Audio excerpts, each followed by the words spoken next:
නමෝ තස්ස භගවතු අරහතු සම්මා සම්බුද්දස්ස. ඒ භාග්‍යවත් වූ අරහත් වූ මහා කරුණික වූ සසර දුකින් නිදහස් වීම පිණිස පවතින මේ ශ්‍රී සද්ධර්මය ලෝකානුකම්පාවෙන් යුතුවම දේශනා කොට වදාළ අපගේ බුදුරජාණන් වහන්සේට නමස්කාර වේවා. සාදු සාදු සාදු. මාගේ ගුරු දේවෝත්තම පරම පූජනීය පින්වත් ලොකු ස්වාමීන් වහන්සේට ගෞරවාදර වන්දනාව වේවා. සාදු සාදු සාදු. ගරුතර මහා සංඝරත්නයන් අවසරයි.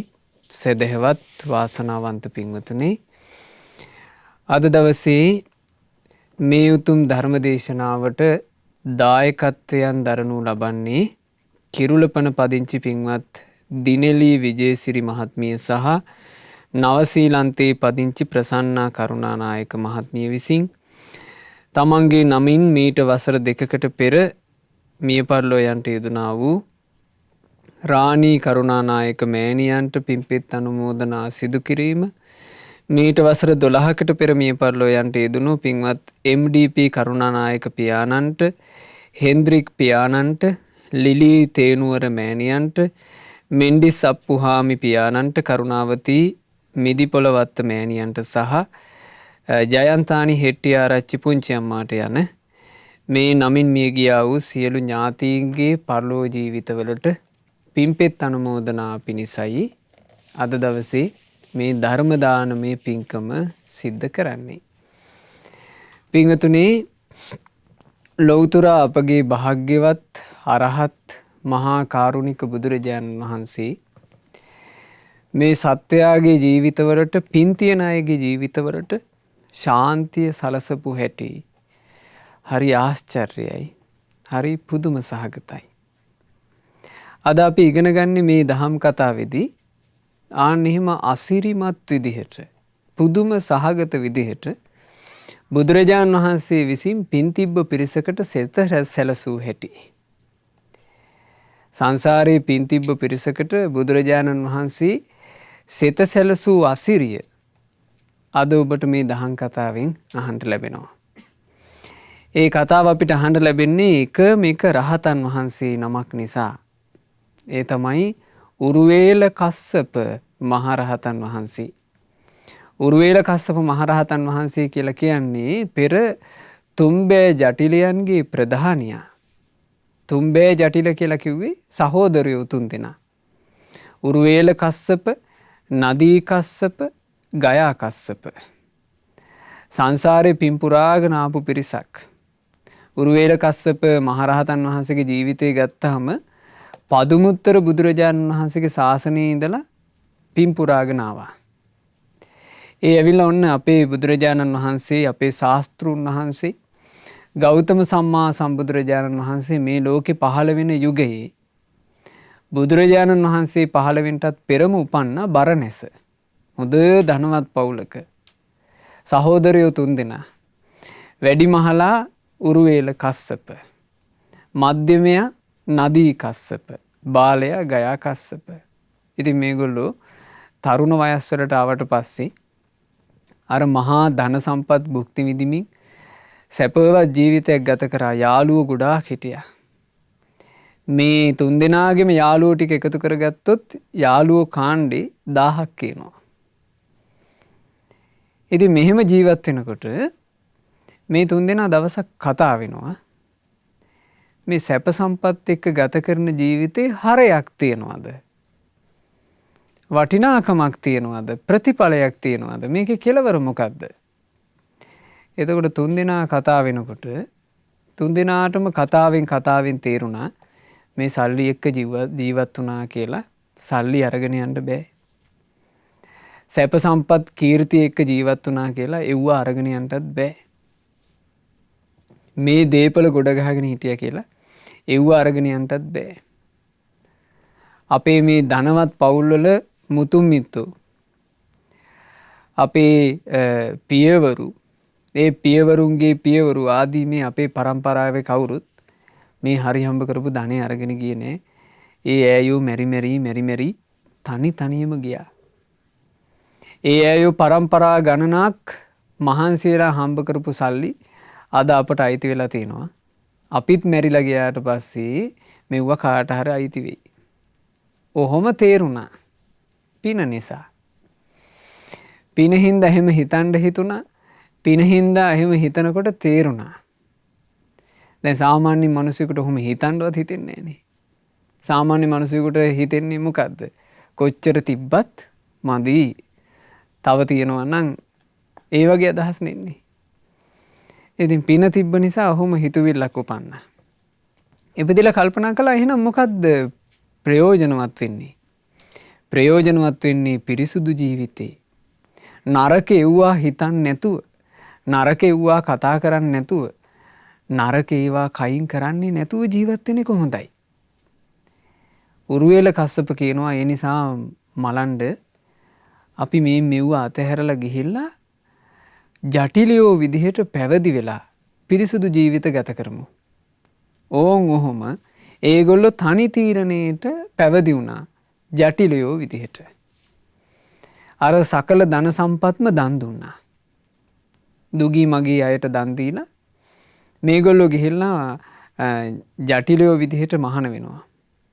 මේගොල්ලෝ ජටිලියෝ විදිහට මහාන වෙනකොට හිටපු 1000ක යාළුවෝ කල්පනා කළා අපි මෙච්චර ධනවත් මිනිස්සුත් මේ සල්ලි මේ භෝග සම්පත් මේ කුණු කෙල වගේ අතහැරලා යනවා නම් මේ අපි මොකට මෙව්ව අල්ලගෙන ඉන්නවද අපිත් යන් කියලා ඒ 1000ක් දෙනත් මහාන වුණා ජටිලියෝ විදිහට.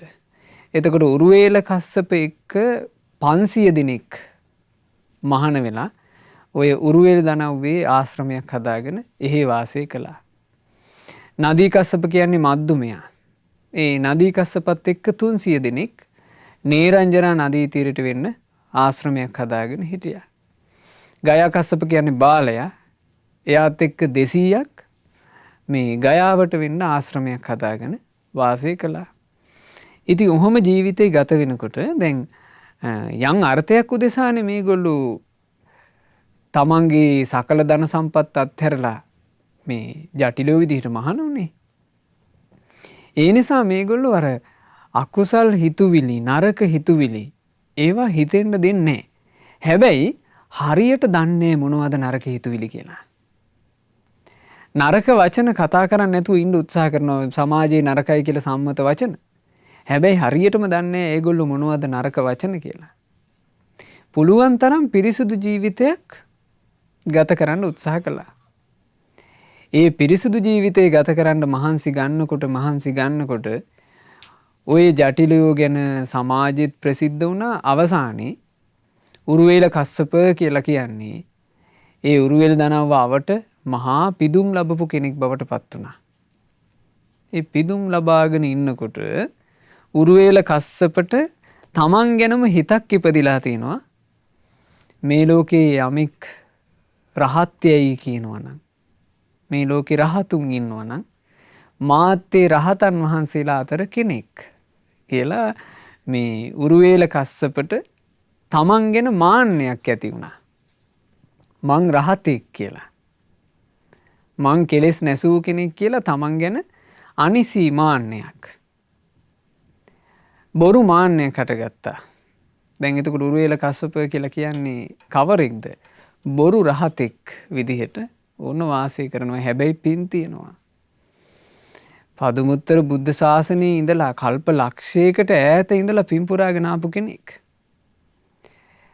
ඔන්න තුන් ලෝකාග්‍ර අපගේ ගෞතම අරහත් සම්මා සම්බුදුරජාණන් වහන්සේ ගයාවේ නේරංජරා නදී තෙර වජිරාසනයේ මත වැඩහිඳ මේ මහා භද්‍ර කල්පයේ 4 වෙනි සම්මා සම්බුදුරජාණන් වහන්සේ විදිහට සම්බුද්ධ රාජ්‍යයට පත් වුණා. ඊට පස්සේ බුදුරජාණන් වහන්සේ පුරා සතියක් ඔය ගයාව අවට නිවන් සුව විඳිමින් කාලය ගත කරලා ඊට පස්සේනි කල්පනා කළේ කාටද පළවෙනියට දහම් දෙසන්නේ කියලා. පස්වග භික්ෂූන් වහන්සේලාට දහම් දෙසන්ට භාග්‍යතුන් වහන්සේ ගයාවේ ඉඳලා පාගමනින්ම වැඩම කළා බරණැසට. බරණැසදී ඒ පස්වග භික්ෂූනුත් තවත් ඒ පස්වග භික්ෂූන් ඇතුළුව 60 දෙනෙක්ව අරහත්වයේ හික්මුවා. ඒ 69ක් වූ රහතන් වහන්සේලාට බුදුරජාණන් වහන්සේ දේශනා කළා. මහණෙනි, මේ දීර්ඝ සංසාර ගමනක් එන්ට සිද්ධ වෙච්ච යම් කෙලෙස් ඇත්නම් ඒ සියලු කෙලෙස් වලින් මමත් නිදහස් වුණා. ඒ සියලු කෙලෙස් වලින් දැන් ඔබත් නිදහස් වෙලා ඉන්නේ. ඒ නිසා මහණෙනි, ඒ කෙලෙස් නසන ස්වාක්කාත ධර්මය අනිත් අයටත් කියා දෙන්න. දේසේත භික්කවේ ධම්මං. මහණෙනි, ධර්මයේ දේශනා කරන්නට. ධර්මයේ දේශනා කරමින් චරත භික්කවේ චාරිකං. දහම් චාරිකාවේ හැසිරෙන්න. බුදුරජාණන් වහන්සේ දහම් චාරිකාව අනුදැන වදාරලා භාග්‍යතුන් වහන්සේ වැඩම කළා. උරුවේල කස්සප ප්‍රධාන තුම්බෑ ජටිලයන් දමනය කරන්නට. ඒ තුම්බෑ ජටිලයන් දමනය කරන්න තීරණය කළේ බුදුරජාණන් වහන්සේ බුදු ඇසින් බැලුවා. බුදු ඇසින් බුදුරජාණන් වහන්සේ බලනකොට පින් තියෙන ඈයන්ගේ ඒ පින බුදුරජාණන් වහන්සේට පේනවා. බුදු ඇස කියලා කියන්නේ පින්වතුනි ආශ්චර්ය අద్භූත අසාධාරණ ඥාන දෙකක්. ඉන්ද්‍රිය පරෝ පරියත්ත ඥානය බුදු ඇසටයි අයිති. ඉන්ද්‍රිය පරෝ පරියත්ත ඥානයෙන් බුදුරජාණන් වහන්සේ මේ ජීවිත දිහා බලනකොට තථාගතයන් වහන්සේට පේනවා. මේ ජීවිතයේ අභ්‍යන්තරයේ ශ්‍රද්ධා, විරිය, සති, සමාධි, ප්‍රඥා කියන ඉන්ද්‍රිය කොහොමද පිහිටලා තියෙන්නේ? ඒව කොහොමද දියුණු වෙලා තියෙන්නේ කියන එක බුදුරජාණන් වහන්සේට පේනවා. ඊළඟට තථාගතයන් වහන්සේට තියෙනවා තව අසාධාරණ ඥානයක්. ආසයා නොසේ ඥානය. ඒකත් අයිති බුදු ඇසට. ඒකෙන් පේනවා මේ සත්‍යයන්ගේ කෙලෙස් දුර්වලතා. ඒ කෙලෙස් දුර්වලතා මැඬගෙන යන්ට එතකොට බුදුරජාණන් වහන්සේ ඒ ඈයන්ව හික්මවනවා. ඉතින් බුදුරජාණන් වහන්සේ මේ දහසක් දෙනාටම තියෙන පින දැක්කා. දැකලා ඕන්න වැඩම කළා. උරුවේල කස්සප කියන ජටිලයා, ප්‍රධාන ජටිලයා ඉන්න දහසක් දෙනාගේම ප්‍රධානියා ඉන්න තැනට බුදුරජාණන් වහන්සේ වැඩම කළා. වැඩම කරලා මේ උරුවේල කස්සපට කතා කරනවා. කාශ්‍යපය, මට ඔබේ ආශ්‍රමයේ නවාතැන් ගන්නට අවසරයක් දෙන්න පුළුවන්ද? එතකොට ඒ වචනයෙන්ම මේ කාශ්‍යප ජටිලයා, උරුවේල කාශ්‍යප පුදුමයට පත් වුණා කියනවා. විස්මයට පත් වුණා කියනවා. හප්පි, මේ ශ්‍රමණයාව මං මුලින්ම දැක්කේ.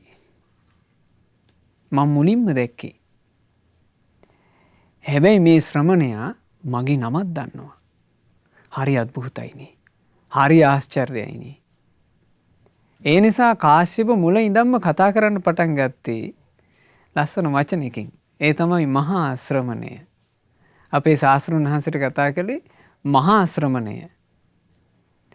කියනවා මේ උරුවේල කස්සප, මහා ශ්‍රමණය, ඔබට මේ ජටිලාශ්‍රමේ නවාතැන් ගන්නට එහෙම බාධාවක් නැහැ. ඔබට දෙන්න තියෙන්නේ අපේ ගිනිහල්ගේ. හැබැයි පොඩි ප්‍රශ්නයක් තියෙනවා. ඒකේ ඉන්නවා නොවේ විසගොහෝර නාගරාජයෙක්. මහා තෙද ඇති නාගරාජයෙක් ඕකේ ඉන්නවා. ওই නාගරාජයා තමයි ප්‍රශ්නේ කිව්වා. එතකොට භාග්‍යතුන් වහන්සේ වදාලා, කස්සපය, නාගරාජයා ගැන ඔබ හිතන්න ඕනේ නැහැ. ඔබට කරදරයක් නැත්නම් මට මේ ආශ්‍රමේ නවාතැන් ගන්නට අවසරයක් දෙන්න කිව්වා. මහා ශ්‍රමණය, මට ප්‍රශ්නයක් නෑ ඔබ මේ ආශ්‍රමේ නැවතුණාට. හැබැයි ඔය නාගයා ඔබ හිතන තරම් සුළුපටු එකෙක් නෙමෙයි. ඌ හරි තෙද මහා සැඩේ එකෙක්. ඌගෙන් ඔබට කරදරයක් වෙයි. ඒක ඔබට හරි නෑ කිව්වා. බුදුරජාණන් වහන්සේ තුන්වෙනි වතාවෙත් වදාලා, නෑ කස්සප, නාගයා ගැන ඔබ හිතන්න ඕනේ නෑ. ඔබට කරදරයක් නැත්තම් තථාගතයන් වහන්සේට මේ ආශ්‍රමයේ වැඩින්ට අවසරයක් දෙන්න කිව්වා. ඉතින් උරුවේල කස්සප කියනවා, ඉතින් මෙච්චර කියද්දීත් මේ තේරුම් ගන්නේ නැත්තම් මහා ශ්‍රමණේ මට කමක් නැහැ. ඔබ ඉතින් නවතින්න කිව්වා. ඉතින් බුදුරජාණන් වහන්සේ අර ගිනිහල් ගේට වැඩම කරනවා. ඔය උරුවේල කස්සප කියන ජටිලයාගේ ගිනිහල්ගේ අරක්ගෙන හිටියේ මහා තේජාන්විත නාග රාජයෙක්. උගේ නම අපලාල. අපලාල කියන නාග රාජයා බුදුරජාණන් වහන්සේ මේ ගිනිහල් ගේට වඩිනකොට කිපුණා. මොකද මේ ජටිලාශ්‍රමයේ කවුරුත් මේ ගිනිහල් ගෙට යන්නේ නාගයා අරක්ගෙන තිබ්බ නිසා. බුදුරජාණන් වහන්සේ වැඩම කළා විතරයි නාගයා කිපුණා. කිපිලා මහා හඬින් පිඹින්න පටන් ගත්තා. බුදුරජාණන් වහන්සේ ඒක ගානකට ගත්තේ නෑ. පැත්තකින් වාඩි වුණා. වාඩි වුණාම නාගයා කල්පනා කරනවා මේ ශ්‍රමණයා පුදුම කෙනෙක්නේ. මම පිඹලාවත් බය වුන්නේ නේ. හොඳයි මම මේ ශ්‍රමණයාව පන්න ගන්නම් කියලා ඒ නාගයාට තිබුණා එරදියක්. ඒ නාග එරදියෙන් ශරීරයෙන් විස දුමාරයක් පිට කළා කියනවා. විසදුම පිට කරද්දී බුදුරජාණන් වහන්සේ තථාගතයන් වහන්සේගේ සිරුරෙන් දුමක් පිට කළා. ඒ දුම අර නාගයාට වෙහෙස ඇති කළා. හැබැයි නාගයා පිට කරපු දුමින් ශාස්ත්‍රුන් වහන්සේට කිසි වෙහෙසක් ඇති වුණේ නැහැ. අන්තිමේ නාගයා හොඳටම වෙහෙසට පත් වෙලා තව කිපුණා. දැන් එළියට වෙලා බලාගෙන ඉන්නවා ජටිලයෝ කාණ්ඩේ. මෙතන ඉන්නවනේ ජටිලයෝ 500. ජටිලයන්ට පේනවා ගිනිහල් ගේන් දුන් දානවා. ජටිලයෝ කල්පනා කරනවා කියනවා හප්පේ අර ලස්සනට හිටපු මහා ශ්‍රමණයා. ඒ බුදුරජාණන් වහන්සේ දෙතිස් මහා පුරුෂ ලක්ෂණයන්ගේ සෝභමානයිනේ. ඇවිදින රන් පිළිමයක් වගේ ලස්සන. ඉතින් ජටිලයෝ කල්පනා කළා හප්පේ අර ලස්සනට හිටපු මහා ශ්‍රමණයා නාගරාජයාගෙන් මේ දුකටපත් වෙයි වගේ. ටික වෙලාවකින් පේනවා මේ ජටිලයන්ට මුළු ගිනිහල් ගේම වහගෙන ගින්දර පිට වෙනවා. මොකද හේතුව නාගරාජයා බුදුරජාණන් වහන්සේව පන්නන්ට කියලා හිතාගෙන ඇඟෙන් ගිනි පිට කරා කියනවා. ශාස්ත්‍රුන් වහන්සේ තේජෝ සමවතට සමවැදිලා ගින්දර පිට කළා. බුදුරජාණන් වහන්සේගේ ශරීරයෙන් පිට වෙන ඒ ගින්නෙන් නාගරාජයා හෙම්බත් වුණා. හැබැයි නාගරාජයාගේ ගින්නෙන් ශාස්ත්‍රුන් වහන්සේට කිසි කරදරයක් වුණේ නැහැ. අවසානයේ නාගරාජයා අපලාල කියන නාගරාජයා දමනය වුණා. මහා ගින්නක් ඇති වෙලා ඉතින් ජටිලයෝ කවුරුත් යන්නවත් බය වුණා. කවුරුත් ගියේ නැහැ. ඔක්කොමලා කල්පනා කළා මහා ශ්‍රමණයා ඉවරයි. මහා ශ්‍රමණයා ඉවරයි. නාගයාගේ ගින්නෙන් මහා ශ්‍රමණයා අලු වුණා කියලා හිතලා ඒගොල්ලෝ තම තමන්ගේ කුටි වලට ගියා. ඊළඟ දවසේ උදෑසන මේන්න බුදුරජාණන් වහන්සේ මේ ගිනිහල්ගේ ඇතුළේ ඉඳලා එළියට වඩිනවා. එතකොට උරුවේල කස්සප ජටිලයා ඇස් දෙක ලොකු කරගෙන කියනවා හැබෑවටම මහා ශ්‍රමණය මේ නුඹද කියලා ඇහුවා. කිව්වා ඔව් කස්සප මේ මම තමයි. හප්පේ අපි හිතුවේ අර විසගෝර නාගයාගේ ඒ ගිනි පිට කිරීමෙන් ඔබ නැසුණා කියලා. ඔබට කරදරයක් වුණේ නැද්ද කියලා ඇහුවා. මොන කරදරයක්ද කස්සපය? ආන්නේ නාගරාජයා ඉන්නවා මගේ පාත්‍රය ඇතුලේ කිව්වා. ඒ නාගරාජයා දමනය වෙලා ශාස්ත්‍රුන් වහන්සේගේ පාත්‍රය ඇතුලේ දරන් ලාගෙන ඉන්නවා කියනවා. ඉතින් මේක දැක්කහම උරුවේල කස්සපට මෙන්න මෙහෙම හිතක් උපදිනවා. හප්පේ මේ මහා ශ්‍රමණයා එරදිමත් මහානුභාව සම්පන්නයි. හැබැයි මං වගේ රහත් නෑ. ඔහොම හිතුණා. කොච්චර එර්දි තිබුණත් කොච්චර ආනුභාව සම්පන්න වුණත් මං වගේ රහත් නෑ කියලා තමන්ගේ රහත්කම තමයි ලොකුවට පෙවුනේ. ඒ නිසා බුදුරජාණන් වහන්සේට දමනය වුණේ. බුදුරජාණන් වහන්සේට හැබැයි හිත පැහැදුනා. හිත පැහැදිලා මේ කියනවා මහා ශ්‍රමණේ අපි සතුටුයි. ඔබ අපේ ආශ්‍රමයේම ඉන්නවනම් ඉතින් අපිට පුළුවන් මේ සිව්පසෙන් අපෝපස්ථාන කරන්නට. ඔබ අපේ ආශ්‍රමයට වෙන්නම ඉන්න කිව්වා. බුදුරජාණන් වහන්සේ වදාලා මම මේ ජටිල ආශ්‍රමයේ ඇතුළේ ඉන්න කැමති නෑ. මම මේ සමීපයට තියෙන වනගොමුවේ ඉන්නම් කිව්වා. ඉතින් කැමති වුණා. දැන් භාග්‍යතුන් වහන්සේ මේ ජටිල ආශ්‍රමයට ළඟම තියෙන පොඩි වන රොදක තමයි වැඩ හිටියේ. ඒ වැඩ ඉන්නකොට දැන් මේ උරුවෙල කස්සප පැහැදිලානේ ඉන්නේ. තමන්ගේ බොරු රහත්කමින් ඔළුව උදුම්මගෙන හිටියාට භාග්‍යතුන් වහන්සේ ආනුභාව සම්පන්නයි කියලා පේනවනේ. එතකොට උරුවෙල කස්සප හරි අවධානයෙන් ඉඳලා තියෙනවා බුදුරජාන් වහන්සේ ගැනම. රාත්‍රී කාලයේ උරුවෙල කස්සපට පේනවා මෙන්න භාග්‍යතුන් වහන්සේ වැඩ ඉන්න වන රොදට මහා එලි 4ක් පාත් වුණා. ඒ එලි 4 පාත් වෙලා ටික වෙලාවකට පස්සේ පේනවා ඒ එලි 4 ආයෙ යනවා. ඊළඟ දවසේ උදේම දුවගෙන ගිහින් ඇහුවා කියනවා මහා ශ්‍රමණය ඊයේ රාත්‍රියේ අපි දැක්කා නොවේ මේ මහා එලි 4ක් පාත් වෙනවා. ඒ මොනවාද කියලා ඇහුවා. කිව්වා කස්සපේ මේ 4 වරන් දෙවිවරු පැමිණියා මාත් එක්ක දහම් කතා කරන්නට. ඔබ දකින්න ඇත්තේ. ඔන්න උරුවෙල කස්සපට හිතෙනවා හප්පේ 4 වරන් දෙවිවරුත් මේ මහා ශ්‍රමණයාව ඇසුරු කරනවා. මහානුභාව සම්පන්නයි එරදිමත්. හැබැයි මං වගේ රහත් නෑ. එහෙම හිතුවා. ඊළඟ දවසේ දැක්කා කියනවා තවත් අර එලි 4ට වඩා බලවත් එලියක් එනවා. ඒ ගැන දැනගත්තා මේ ආවේ සග්දෙවිඳු කියලා. ඊට පස්සේ දවසේ දැක්කා උරුවෙල කස්සප ඊටත් වඩා මනස්කාන්ත එලියක් බුදුරජාන් වහන්සේ වැඩ ඉන්න තැනට එනවා. ඒ පැමිණියේ සහම්පති මහා බ්‍රහ්ම රාජයා කියලා උරුවෙල කස්සප දැනගත්තා. හැබැයි ওই හැම අවස්ථාවකම එකක් හිතුවා. මොකද්ද? මේ ශ්‍රමණයා කොච්චර ආනුභාව සම්පන්න වුණත් මමයි රහතා. මමයි රහත් කියලා හිතුවා.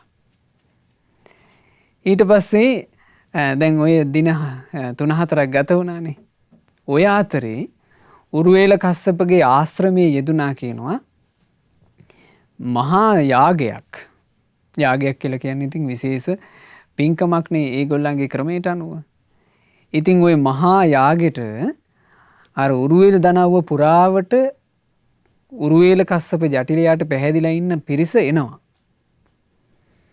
ඉතින් උරුවෙල කස්සපට මේ කුටියේ ඉද්දි හිතෙනවා අපේ දැන් මේ ආශ්‍රමයට වෙන්නම ඉන්නවා මහා ශ්‍රමණයා. මේ මහා ශ්‍රමණයා එරිදිමත්. දෙවිවරු පවා එනවා. දැන් හෙට දානේ දවසේ ওই මහා ශ්‍රමණයා මිනිස්සු ඉස්සරහා මොකක් හරි එරදිහක් එහෙම පෑවොත් මිනිස්සු ඔක්කොම මට අපැහැදිලා ඒ මහා ශ්‍රමණයාට පහදී. දායකයෝ ගැන ලෝභ හිතුණා. මගේ දායක කාණ්ඩේ මට නැතුව යයි. ඒ නිසා හෙට මහා ශ්‍රමණයා එන්නේ නැත්තම් මේ පැත්තට කියලා හිතක් උපන්නා. ඔය හිත ශාස්ත්‍රුන් වහන්සේ හිතින් දැනගත්තා. ඒ දැනගෙන බුදුරජාන් වහන්සේ දා උරුවෙල කස්සප ජටිලයාගේ ආශ්‍රමයේ වැඩ ඉන්නේ නැතුව වැඩම කළා කියනවා එරදීන් මේ උතුරු කුරු දිවයිනට. එහි පිණ්ඩපාතේ කරගෙන අනෝතත්ත විල්තෙරදී බුදුරජාණන් වහන්සේ දානේ වැළඳුවා. බලන්න පින්වතුනි ශාස්ත්‍රුන් වහන්සේගේ අසිරිය. අපිට බුදුරජාණන් වහන්සේ ගැන කතා කරන්න තියෙන්නේ කොයි වගේ සුන්දර දේවල්ද? අපි සරණ ගියපු ශාස්ත්‍රුන් වහන්සේ. උන්වහන්සේ අනෝතත්ත විල දන් වළඳලා ඒ විවේකයෙන් වැඩ ඉන්නකොට තමයි කියනවා මේ ලංකා භූමියේ මහා යක්ෂ සමාගමේ සිද්ධ වුණේ මහියංගනේ. ඒ දුරුතු පෝය දවසේ. ඉතින් බුදුරජාණන් වහන්සේ ඔය උරුවෙල කස්සප ජටිලයාව දමනය කර කර ඉන්න සමයේ තමයි පළමුවෙනි ලංකා ගමනේ විදිහට මහියංගනයට වැඩම කරලා අර මේ යකුන්ගෙන් මේ ලංකා භූමිය පිරිසුදු කළේ. යක්ෂයන්ව ගිරිදිවයිනට පන්නලා බුදුරජාණන් වහන්සේ ඒ කටයුත්ත සිද්ධ කළේ මේ සිදුවීම වෙන වකවන්නේ. ඉතින් ඊළඟ දවසේ උරුවෙල කස්සප ජටිලයා බුදුරජාණන් වහන්සේ සමීපයට ඇවිල්ලා භාග්‍යතුන් වහන්සේට කියනවා මෙහෙම මේ මහා ශ්‍රමණය ඊයේ දවසේ ඔබ පේන්නවත් උන්නේ නෑනේ. ඊයේ බලන්ට එපැයි අපේ ආශ්‍රමේ මහා යාගයක් තිබ්බනේ. මේ ප්‍රදේශයේ හිටපු මහා පිරිවරක් මේ ආශ්‍රමයට ආවනේ. බලන්ට එපෑ තිබ්බ දේවල්. ආහාර පාන රස මසවුලු පිරීලා. මහා ශ්‍රමණේ ඔබ කොහෙද ගියේ? අපි ඒත් හිතුවා දැන් සාමාන්‍යයෙන් කියන්නේ මිනිස්සු මේ මූණිච්චාවට කියන්නේ. අපි ඒත් හිතුවා මේ මහා ශ්‍රමණයා ආවනම් කොච්චර හොඳද කියලා. එතකොට බුදුරජාණන් වහන්සේ වදාලා කාශ්‍යපය දැන් ඔබම නේද හිතුවේ අපේ හෙට දවසේ අපේ මේ ජටිලාශ්‍රමයේ යාගයේ තියෙනකොට මහා පිරිවරක් එකතු වෙන මැද ඔය මහා ශ්‍රමණයා එ르දිහක් එහෙම පෑවොත් මට දායකයෝ කාණ්ඩේ අහිමි වෙයි. ඒ නිසා මහා ශ්‍රමණයා මේ පැත්තේවත් එන්නේ නැත්තම් හොඳයි කියලා ඔබම නේද හිතුවේ. එතකොට කාශ්‍යප ජටිලයා නිහඬ වුණා. නිහඬ වෙලා කිව්වා නිහඬ වෙලා හිතුවා මේ මහා ශ්‍රමණයාට හිත බලන්නත් පුළුවන්. මං හිතපු එක ඒ විදිහටම කිව්වනේ. ආනුභාව සම්පන්නයි. හැබැයි ඉතින් මං වගේ රහත් නෑ කියලා ඒකම ලොකුවට අරගත්තා. බලන්න මේ සංසාරේ පින් තියෙන අයත් එක හිතුවිල්ලක් නිසා හිර වෙන හැටි. ඉතින් බුදුරජාණන් වහන්සේට ওই ජටිලාශ්‍රමේ ඉන්නකොට තව සිද්ධියක් වුණා. භාග්‍යතුන් වහන්සේට මේ ලැබුණා පින්වතුනි පාංශකූල වස්ත්‍රයක්. පාංශකූල වස්ත්‍රය කියලා කියන්නේ මේ ඉවත දාපු අයිතිකාරයෙක් නැති වස්ත්‍රයක්. ඉතින් බුදුරජාණන් වහන්සේ මේ වස්ත්‍රය අරගෙන මේක කිලිටි වෙලා තිබුණේ.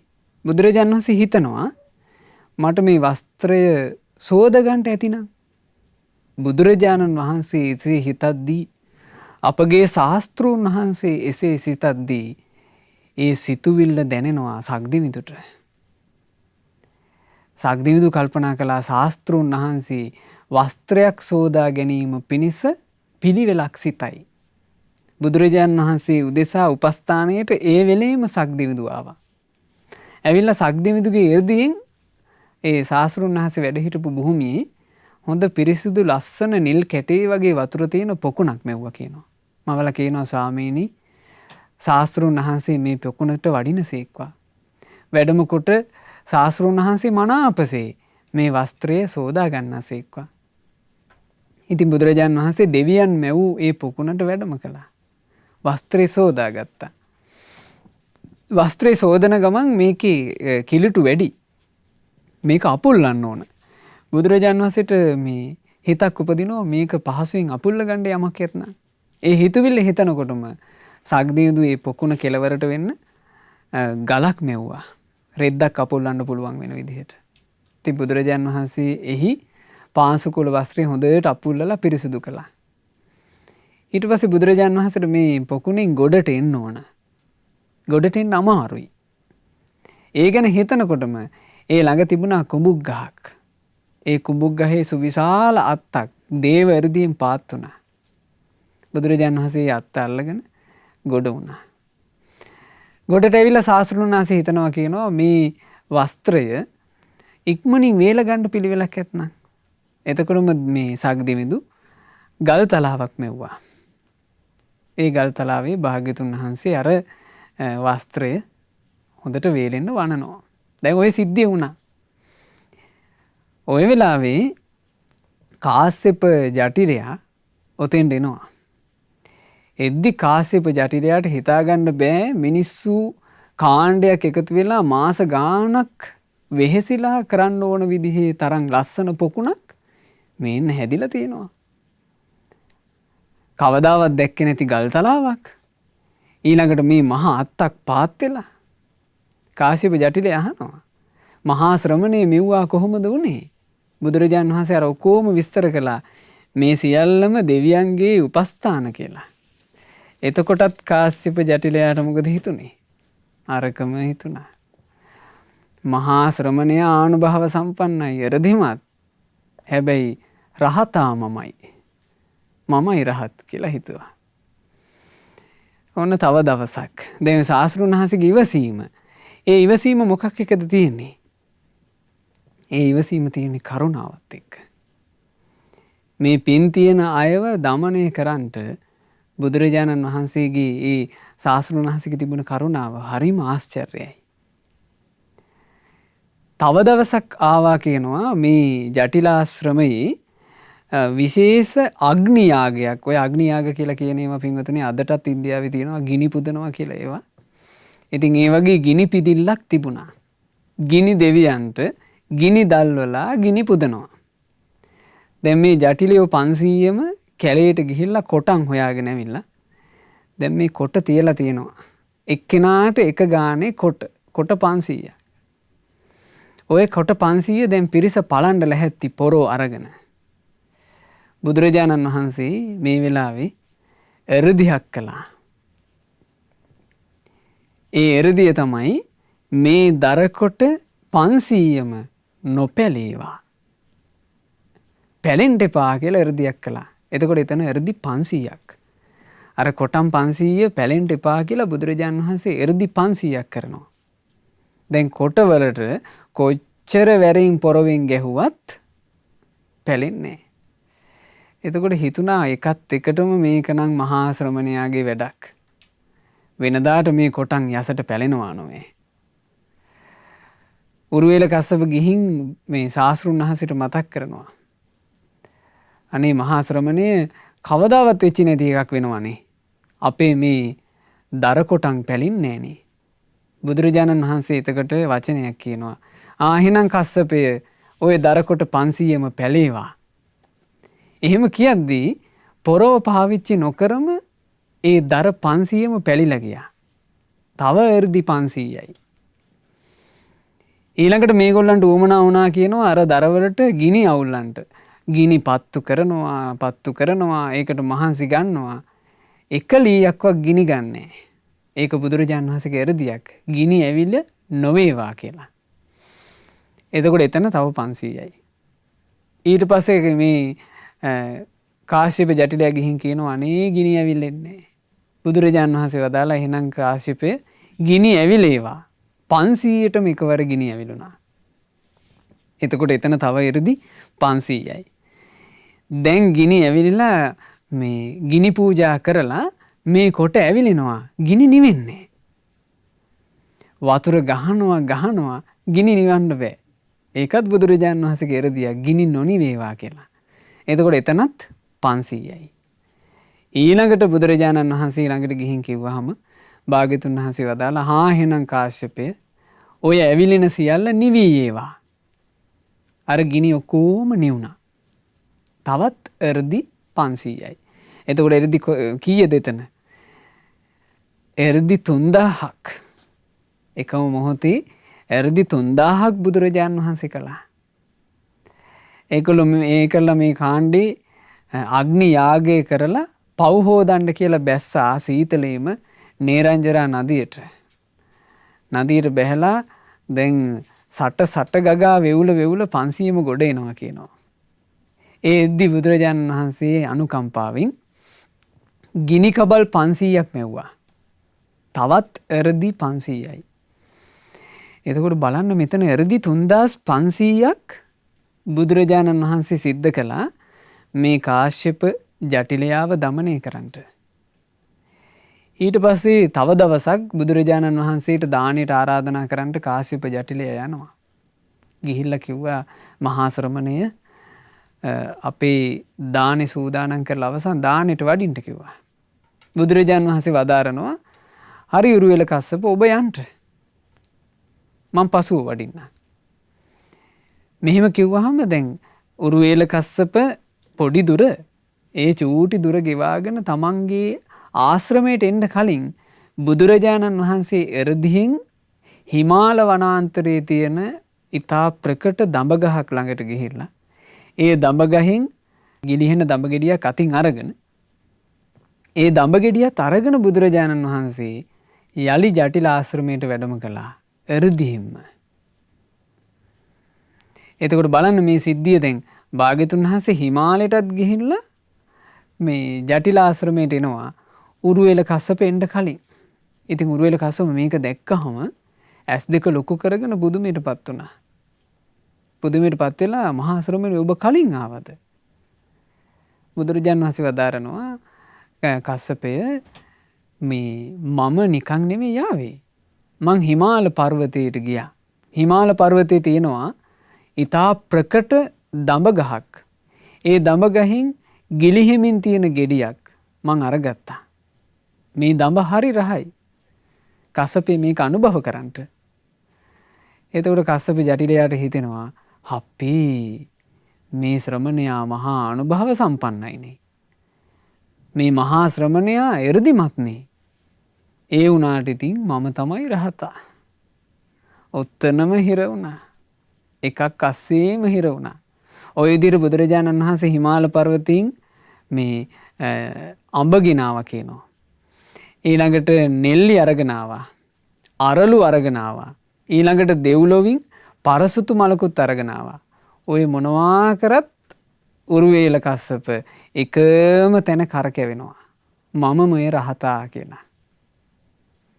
ඉතින් මෙච්චර එ르දි ගොඩක් කරලා දැන් අතනම එ르දි 3500යි අපලාල නාගරාජයා দমনය කළා.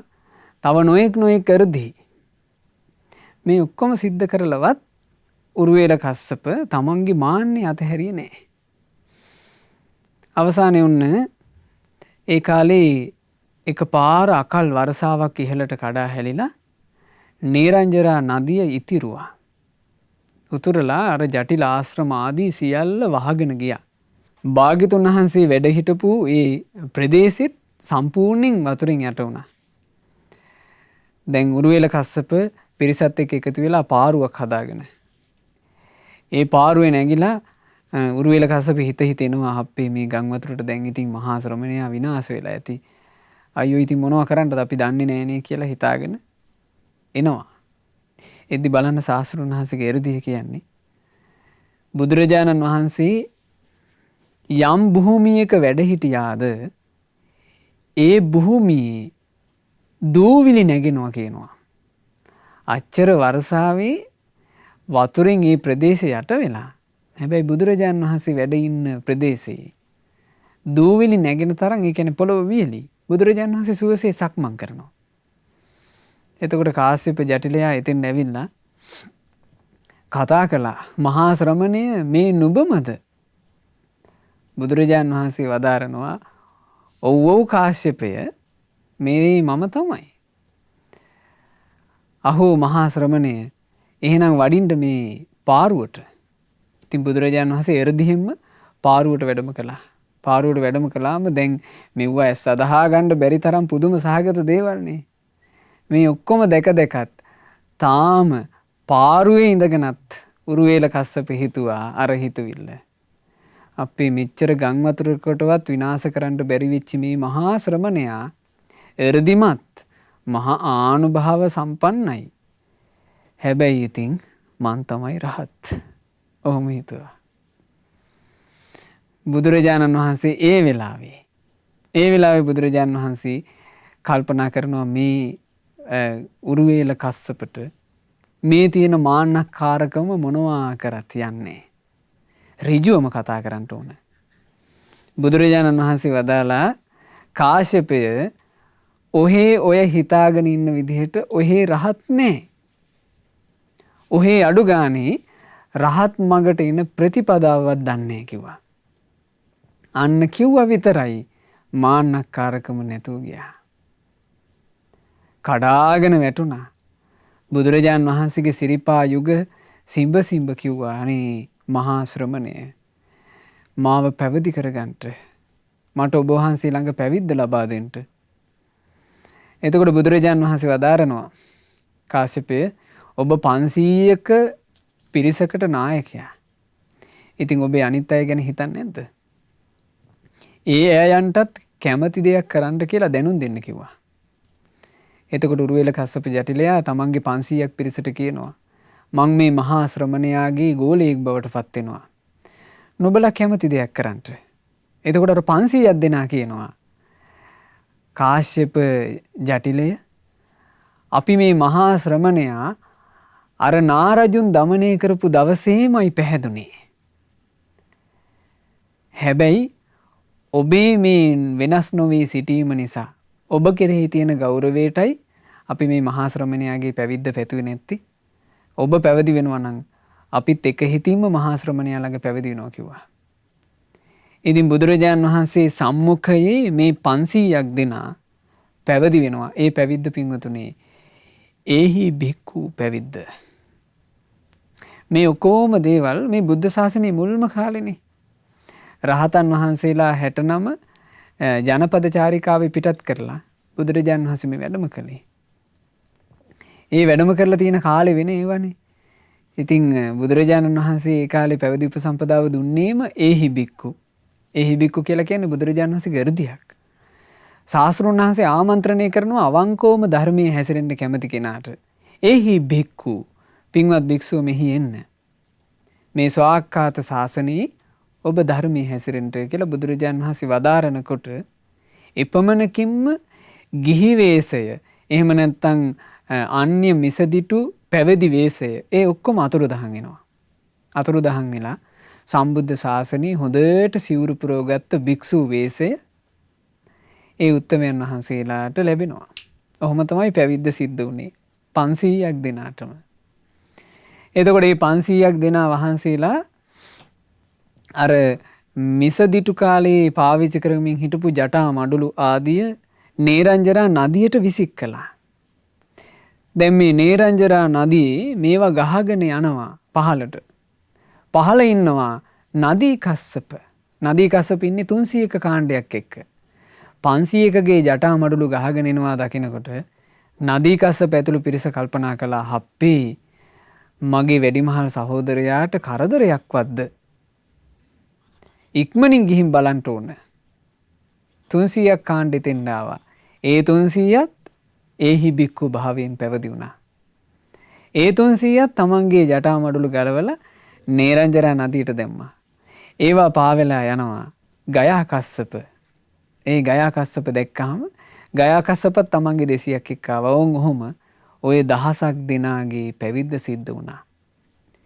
ඒ පැවිදි වෙච්ච දහසක් දෙනා වහන්සේට අපගේ මහා කාරුණික ශාස්ත්‍රුන් වහන්සේ ආදිත්ත පරියාය ධර්මය අපි මීට පෙර ඔබට මේ ආදිත්ත පරියාය සූත්‍රය කියලා දුන්නා. නදී කස්සප ගයා කස්සප කියන රහතන් වහන්සේලාගේ තේරගාථා විස්තර කරද්දී ඔබ ඉගෙන ගත්තා ආදිත්ත පරියාය ගිනි ගන්නා ක්‍රමය සහ ගිනි නිවා ගන්නා ක්‍රමය බුදුරජාණන් වහන්සේ වදාළා.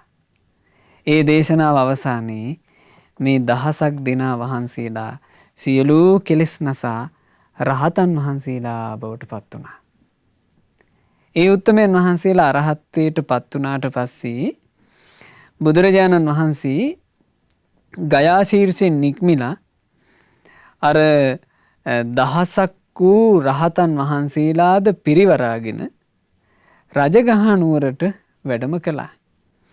රජගහ නුවර තල්වනයේ පිහිටි සුප්පතිට්ඨ කියන චෛත්‍ය ස්ථානයේදී බුදුරජාණන් වහන්සේ නාරද කස්සප ජාතකයේ මුල් කරගෙන එතනදී ධර්මයක් වදාලා. එතන ධර්මයේ ශ්‍රවණය කරමින් හිටපු පිරිස බිම්බිසාර මහරජු ප්‍රධාන 1,20,000ක්. ඒ ධර්ම දේශනාව අහලා ධර්මය අවබෝධ කරගත්ත පිරිස 1,10,000ක්. ආශ්චර්යයි පිංගුතුනි බුද්ධ ශාසනයේ.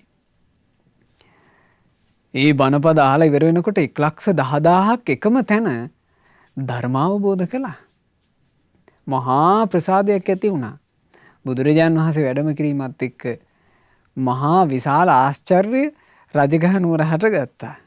දැන් භාග්‍යතුන් වහන්සේ ඒ 1,20,000ක් මහා ජනකායට චතුරාර්ය සත්‍ය අවබෝධය ලබා දීලා හරියට තරු පිරිවැරූ මේ හඳ මණ්ඩලක් වගේ රජගහ නුවරට වැඩම කරනවා.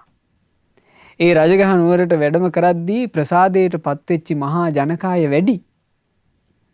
ඒ ජනකාය වැඩි නිසාම සක්දෙවිඳු කල්පනා කළා භාග්‍යතුන් වහන්සේටත් මහා සංඝයාටත් අවහිරයක් නොවෙන්න මං ඉදිරියෙන් යන්න ඕන.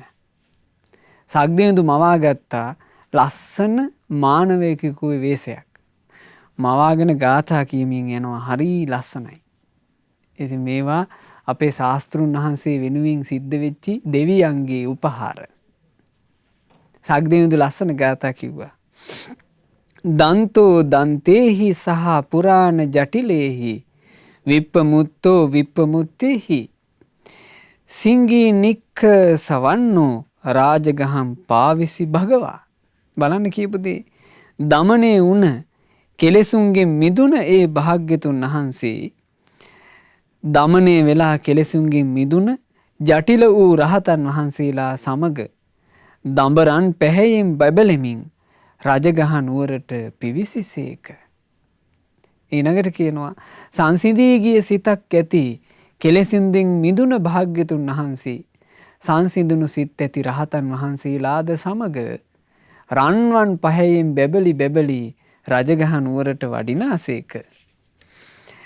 ඊළඟට කියනවා මේ සක්දිවිඳු මානව වෙස් අරගෙන සසරින් මිදුන අපගේ භාග්‍යතුන් වහන්සේ සසරින් මිදුන රහතුන් පිරිවරාගෙන රන්වන් පැහැයෙන් බැබලි බැබලි රජගහ නුවරට වඩිනාසේක. සසර සැඩ පහර තරණය කළ අපගේ භාග්‍යතුන් වහන්සේ සසරින් එතර වූ රහතන් වහන්සේලා පිරිවරාගෙන දඹරන් පැහැයෙන් බැබලි බැබලි රජගහ නුවරට වඩිනාසේක. ওই විදිහට බුදුරජාණන් වහන්සේ ගුණ වර්ණනා කළා. ඒ ගුණ වර්ණනා කරනකොට මේ මිනිස්සුන්ට හිතාගන්න බෑ මේ රජගහ නුවර ලක්ෂ ගාණක් මිනිස්සු එකතු වෙලානේ දැන් මෙතන. මේ මිනිස්සු කවදාවත් දැකලා නැහැ මෙච්චර ලස්සන තරුණීක රජගහ නුවර ඉන්නවා. ඒ මිනිස්සු අහන්න පටන් ගත්තා. ඇත්තටම අභිරූපී තරුණය, සුන්දර තරුණය. දැක්ක ගමන් හිත පැහැදෙන තරම් ලස්සන රූපයක් ඇති තරුණය. ඔබ කවුද? ලස්සන උත්තරය දුන්නා. යෝ ධීරෝ සබ්බදී දන්තෝ සුද්ධෝ අප්පටි පුග්ගලෝ අරහං සුගතෝ ලෝකේ තස්සාහං පරිචාරකෝ. යං ධීරයන් වහන්සේ නමක් සියලු ආකාරයෙන් දමනය වූ සේක්ද පාරිශුද්ධ වූ සේක්ද උන්වහන්සේට සම වූයෙක් නම් නැත. ඒ අරහත් වූ ලෝකේ සුගත වූ භාග්‍යතුන් වහන්සේගේ මෙහෙකරුවා වෙමි මම. දෙදෙව් ලෝකාධිපති සක්දිවිඳු කියනවා ඒ භාග්‍යතුන් වහන්සේගේ මෙහෙකාරයා වෙමි මම. ඉතින් මේ සියලු අසිරිය සිද්ධ වුණේ පින්වතුනි අපේ උරුවෙල කස්සප මහරහතන් වහන්සේගේ ඒ ජීවිතේ මුල් කරගෙනම. ඉතින් උරුවෙල කස්සප මහරහතන් වහන්සේ සියලු කෙලෙස් නැසූ රහතන් වහන්සේ නමක් විදිහට ශාස්ත්‍රුන් වහන්සේගේ ගුණ වර්ණනා කරමින් මේ ගාථාව දාලා. ගෞතම බුදු සමිඳුන්ගේ කීර්තිය හැම තැනම පැතිරලා තිබුණා. ඒ ප්‍රාතිහාර්යයන් මන් දැක්කා. නමුත් මන් තුල තිබුණ ඉරිසියාවත් මාන්නෙත් නිසා මං උන්වහන්සේට වන්දනා කළේ නැහැ. පුරිස ධම්ම සාරති වූ බුදු සමිඳුන් මගේ සිතුවිලි අඳුනගත්තා. මට චෝදනා කළා. ඒ වෙලාවේ මං මහා සංවේගයක් ඇති වුණා. අද්භූත වූ ලොමුදහ ගැනීමකින් ඇඟ කිලිපොලා ගියා. ඉස්සර ජටාදර තාපසයෙක්ව ඉන්න කාලේ මට පුංචි එරදිහක් තිබුණා තමයි. ඒත් මං ඒව අත්හැරියා. බුද්ධ ශාසනය පැවිදි වුණා. ඉස්සර කාම භවයේම පෙරටගෙන යාග කරමින් මං සතුටුුනේ. දැන් මං ඒව අත්හැරියා. රාග ద్వේෂ මෝහත් මුලින්ම උපුටලා දැම්මා. පුබ්බේ නිවාසානුස්සති ඥානය මං ලබා ගත්තා. දිවස් නුවණත් පිරිසුදු කරගත්තා. 이르දි බලත් ලබා ගත්තා. අනුන්ගේ සිත් දැනීමේ නුවණත් මට දැන් තියෙනවා. දිව්‍ය කනක් තියෙනවා. ගිහිගේ අත්හැරලා මම පැවිදි වුණේ යම් අර්ථයක් පිණිස නම් ඒ අර්ථය මට ලැබුණා. හැම බන්ධනයන්ගෙන්ම නිදහස් වුණා. ගාථාව දාලේ උරුවේල කස්සප මහරහතන් වහන්සේ. ඒ උරුවේල කස්සප මහරහතන් වහන්සේ ප්‍රධාන දහසක් රහතන් වහන්සේලාට අපගේ নমස්කාරය වේවා. සාදු සාදු සාදු. ඒ රහතන් වහන්සේලා සැනසුන නිවනේ අපටත් සැනසෙන්න ලැබේවා. සාදු සාදු සාදු. රැස් කළා වූ සියලු පුණ්‍ය ධර්මයන් සියලු දෙවියෝ සතුටින් අනුමෝදන් වෙත්වා. සක්දිවිඳු ප්‍රධාන සතරවරන් දෙවිවරු අපගේ ඉෂ්ඨකාමී හිතකාමී සියලු දෙවිවරු පින් අනුමෝදන් වෙලා දෙවියෝ දිව්‍ය සැපයෙන් වැඩිත්වා. ඒ දෙවියෝ අප හැම දිනාවම ආරක්ෂා කරත්වා. සාදු සාදු සාදු. ගුරු දේවෝත්තම පින්වත් ලොකු ස්වාමීන් වහන්සේට මේ සියලු පින් අනුමෝදන් වෙලා නිදුක් නිරෝග සුව දීර්ඝායුෂ සැලසේවා ගෞතම සාසනය තුල චතුරාර්ය සත්‍ය ධර්මය පරිපූර්ණ වශයෙන්ම අවබෝධ කරගන්නට ලැබේවා. සාදු සාදු සාදු. රැස් කරගන්නට යෙදුනා වූ සියලුම පුණ්‍ය ධර්මයන් අද දවසේ මේ ධර්ම දානමය පින්කම සිද්ධ කරන්නේ විශේෂයෙන් මීට වසර 2කට පෙර මිය පරලෝ යන්ට යෙදුනා වූ පින්වත් රාණී කරුණානායක මෑණියන්ට මේ සියලුම පුණ්‍ය ධර්මය අනුමෝදන් වෙත්වා. මීට වසර 12කට පෙර මිය පරලෝ ගිය පින්වත් MDP කරුණානායක පියාණන්ට, හේන්ද්‍රික් පියාණන්ට, ලිලී තේනුවර මෑණියන්ට, මෙන්ඩි සප්පුහාමි පියාණන්ට, කරුණාවතී මිදිපොළවත්ත මෑණියන්ට සහ ජයන්තානී හෙට්ටිආරච්චි පුංචි අම්මා ඇතුළු ඒ නමින් මිය ගියා වූ සියලු ඥාතීන්ට පින් අනුමෝදන් වෙලා ඒ හැම දිනාගේ පරලෝ ජීවිත සැපවත් වෙත්වා, සුවපත් වෙත්වා, දුක්ඛිත වූ සංසාර ගමනින් නිදහස් වෙලා ධර්මාවබෝධයෙන් සැනසෙන්ට ඒ ඥාතීන්ට වාසනාව ලැබෙත්වා කියලා පින් අනුමෝදන් කරන්න. රැස් කළා වූ සියලු පුණ්‍ය ධර්මයෝ අද ධර්ම දානමය පින්කම සිදු කරන කිරුළපන පදිංචි පින්වත් දිනෙලි විජේසිරි මහත්මියටත්, නවසීලන්තයේ පදිංචි පින්වත් ප්‍රසන්නා කරුණානායක මහත්මිය ඇතුළු ඒ පවුලේ හැම දිනාට අනුමෝදන් වෙත්වා. ඒ පින්වතුල්ලා කරගෙන යන රැකී රක්ෂා ආදී ඒ සියලු කටයුතු ਸਰව ප්‍රකාරයෙන්ම සාර්ථක වෙත්වා, සියලු යහපත සැලසෙත්වා. ශ්‍රද්ධා මාසික ධර්ම දාන සමාජික පින්වතුල්ලාටත්, ශ්‍රද්ධා කාර්ය මණ්ඩලයේ සියලු දෙනාටත්, ඒ වගේම සුපින්වත් ඔබටත් මේ සියලු පින්වල ආශිර්වාදයෙන් කල්යාණ මිත්‍ර ඇසුරේ සුවසේ ගුණධම් දියුණු කරගෙන සුවසේම පින් කරගෙන චතුරාර්ය සත්‍ය ධර්මයේ සුවසේම අවබෝධ කරන්ට හැම දිනාට වාසනාව ලැබෙත්වා කියලා අපි සෙත් ප්‍රාර්ථනා කරනවා. හැම දිනාටම තෙරුවන් සරණයි. නමෝ බුද්ධාය. මෙවැනි වටිනා ධර්ම දේශනා ශ්‍රවණය කිරීමට ශ්‍රද්ධා ඩේලි YouTube චැනලය සබ්ස්ක්‍රයිබ් කරන්න.